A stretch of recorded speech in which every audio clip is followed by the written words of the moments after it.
हिंगोली जिल्ह्यात आज पहाटे 3 वाजेनंतर भूकंपाचे धक्के जाणवलेत।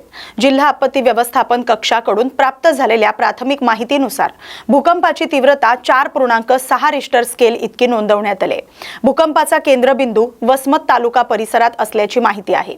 या घटनेत कोणतीही जीवितहानी किंवा मोठ्या प्रमाणावर वित्तहानी झाल्याची नोंद नाही असं प्रशासनाने स्पष्ट केलंय। दरम्यान जिल्हाधिकारी राहुल गुप्ता यांनी नागरिकांना अफवांवर विश्वास न ठेवण्याचं आवाहन केलंय। भूकंपासंदर्भातील कोणतेही अप्रमाणित संदेश किंवा समाज माध्यमांवर प्रसारित होणाऱ्या अफवांवर विश्वास ठेवू नये। अधिकृत माहिती केवळ जिल्हा प्रशासन, जिल्हा आपत्ती व्यवस्थापन कक्ष आणि शासनाच्या अधिकृत माध्यमांतूनच घ्यावी असं त्यांनी सांगितलंय। कोणतीही आपत्कालीन परिस्थिती किंवा नुकसान आढळल्यास तात्काळ स्थानिक प्रशासन किंवा जिल्हा आपत्ती व्यवस्थापन कक्षाशी संपर्क साधण्याचं आवाहनही त्यांनी केलंय। सर्व हिंगोलीकरांना माझा नमस्कार। सर्वांना असं माहिती आहे की काल रात्री जे आहे आम्हाला 4 वेळा जे आहे ते भूकंपाचे झटके एक्सपिरियन्स झालेले आहे। त्याच्यामध्ये जे आहे आपल्या 1:54 ला एक भूकंपाचा झटका आला होता, 2:17 ला एक भूकंपाचा झटका आला होता। त्याच्यानंतर पण 3:26 पर्यंत जे आहे ते 4 भूकंपाचे झटके आम्हाला जाणवलेले आहे। त्याचे जवळपास जे आपले भूकंपाचे मॅग्निट्यूड होते, म्हणजे आपले तीव्रता होती, त्याच्यामध्ये जवळपास 4, 4.25, 4.5 पर्यंत आपली भूकंपाची तीव्रता गेलेली आहे।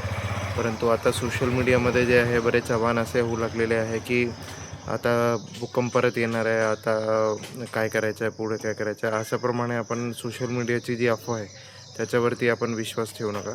आपण जे आहे आपल्या भूकंप एक नैसर्गिक घटना असतो, त्याच्यामध्ये जे आहे आपलं आता नुकसान जे काही झालेलं असतील त्याच्यामध्ये आमची टीम जे आहे ते आज आपल्या ठिकाणी जे आहे ते पंचनामा आपले करून घेणार आहे। आपण सोशल मीडियाचे कोणत्याही मेसेजेसवर किंवा आव्हानावरती ते आपण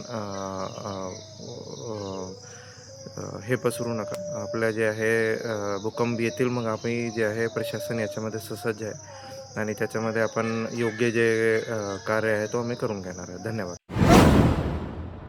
रायगड जिल्ह्यातील महाडमध्ये पूरस्थितीनंतर धक्कादायक घटना समोर आली। महाड तहसील कार्यालयाच्या आवारात एक भला मोठा अजगर आढळून आल्यानं काही काळ नागरिकांमध्ये भीतीचं वातावरण निर्माण झालं। सर्पमित्रांनी तातडीनं घटनास्थळी धाव घेत अजगराला सुरक्षितरित्या पकडून जंगलातील नैसर्गिक अधिवासात सोडून दिलं। मुसळधार पावसामुळे आणि सावित्री नदीच्या पुरामुळे वन्यजीव मानवी वस्तीकडे येत असल्याचं पुन्हा एकदा स्पष्ट झालंय। मागील वर्षी पुराच्या पाण्यासोबत मगरीही शहरात आल्या होत्या, तर यंदा अजगर आढळल्यानं नागरिकांनी सतर्क राहण्याचं आवाहन करण्यात आले। रायगड जिल्ह्यात सुरू असलेल्या मुसळधार पावसामुळे महामार्गावरील अनेक ठिकाणी पाणी साचले। केरबुली गावाच्या हद्दीत महामार्गावर मोठ्या प्रमाणात पाणी साचल्यानं कोकणकडे जाणारा एक पिकअप टेम्पो चालकाला पाण्याचा अंदाज न आल्यानं वाहन पाण्यात पलटी झालं।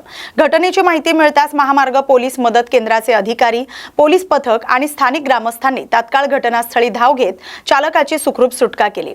या अपघातात कोणतीही जीवितहानी झालेली नाही। सुदैवानं मोठी दुर्घटना टळली। दरम्यान मुसळधार पावसाच्या पार्श्वभूमीवर वाहन चालकांनी पाणी साचलेल्या रस्त्यावरून जाताना विशेष खबरदारी घेण्याचं आवाहन करण्यात आले। सध्या जिल्ह्यात सुरू असलेल्या मुसळधार पावसामुळे रायगड किल्ला परिसरात दरडी कोसळणं, दगड घसरणं आणि झाडं पडण्याचा धोका निर्माण झालाय। यापूर्वी रायगडावर अतिवृष्टी झाल्यानं पायऱ्यांवर काही पर्यटक अडकले होते, तर दरड कोसळण्याच्या घटना यापूर्वी घडल्या आहेत। या पार्श्वभूमीवर कोणतीही जीवितहानी टाळण्यासाठी प्रतिबंधात्मक निर्णय घेण्यात आलाय। या आदेशानुसार 8 जुलै ते 9 जुलै या कालावधीत चित्त दरवाजा आणि नाणे दरवाजा इथून रायगड किल्ल्यावर जाणाऱ्या पायरी मार्गाने पर्यटकांना प्रवेश दिला जाणार नाही। हवामानाची परिस्थिती लक्षात घेऊन पुढील निर्णय प्रशासनाकडून घेतला जाईल। दरम्यान प्रशासनानं नागरिक आणि पर्यटकांना अफवांवर विश्वास न ठेवता अधिकृत सूचनांचं पालन करण्याचं तसंच प्रतिकूल हवामानात अनावश्यक प्रवास टाळण्याचं आवाहन केलंय। महाड नगरपालिकेचे मुख्याधिकारी धनंजय कोळेकर यांना त्यांच्या दालनातच मारहाण झाल्याची धक्कादायक घटना घडली। शासकीय कामकाज सुरू असताना नगरसेवक सुरेश बामणे, राकेश पाटील आणि एका अनोळखी व्यक्तीनं दालनात प्रवेश करून पाणी पुरवठ्याच्या प्रश्नावरून वाद घातला। शिवीगाळ, मारहाण आणि जीवे मारण्याची धमकी दिल्याचा आरोप तक्रारीत करण्यात आलाय। कोळेकर यांच्या गालावर आणि डोक्यावर मारहाण, कॉलर पकडून ढकलाढकली तसंच छत्रीनं हल्ला केल्याचाही आरोप करण्यात आलाय। या प्रकरणी महाड शहर पोलीस ठाण्यात संबंधितांविरोधात विविध कलमान्वये गुन्हा दाखल झालाय। पुढील तपास पोलीस करत आहेत। रायगड जिल्ह्यात सुरू असलेल्या मुसळधार पावसामुळे माणगाव तालुक्यातील पुणे ताम्हिणी महामार्गावरील निजामपूर शहराला पुराचा मोठा फटका बसलाय। संपूर्ण शहर जलमय झालंय। बस स्थानक पाण्याखाली गेले। अनेक दुकानांमध्ये पुराचं पाणी शिरल्यानं व्यापाऱ्यांचं मोठं नुकसान झालंय। सखल भागात पाणी साचल्यामुळे जनजीवन विस्कळीत झाले। प्रशासन परिस्थितीवर लक्ष ठेवून आहे। रायगड जिल्ह्यात सुरू असलेल्या मुसळधार पावसामुळे अनेक भागात पूरस्थिती निर्माण झाली। मदत आणि बचाव कार्य युद्धपातळीवर सुरू आहे। या पार्श्वभूमीवर रायगडचे जिल्हाधिकारी किशन जावळे, पोलीस अधीक्षक आचल दलाल आणि जिल्हा परिषद मुख्य कार्यकारी अधिकारी डॉक्टर नेहा भोसले यांनी पेण तालुक्यातील कणे येथील पूरग्रस्त भागाची प्रत्यक्ष पाहणी करून परिस्थितीचा आढावा घेतला। पूरग्रस्त नागरिकांशी संवाद साधत त्यांच्या अडचणी, नुकसान आणि तातडीच्या गरजा जाणून घेतल्या। संबंधित विभागांना आवश्यक त्या उपाययोजना तात्काळ राबवण्याच्या सूचना देण्यात आल्या।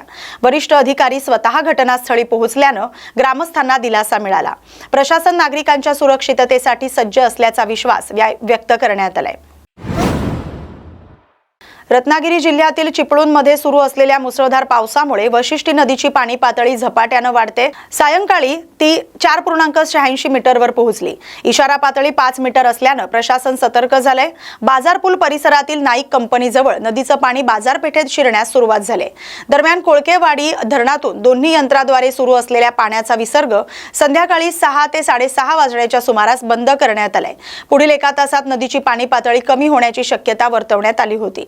भरतीनंतर ओहोटी सुरू झाल्यानं परिस्थितीवर प्रशासन बारकाईने लक्ष ठेवून आहे। नागरिकांनी अफवांवर विश्वास न ठेवता सतर्क राहावं असं आवाहन करण्यात आलंय। या बातमीसोबतच महाराष्ट्र बुलेटिनमध्ये आता इथेच थांबतोय। अशाच महत्त्वाच्या बातम्यांसाठी पाहत राहा न्यूज मराठी 24/7। नवा भारत, नवा विचार।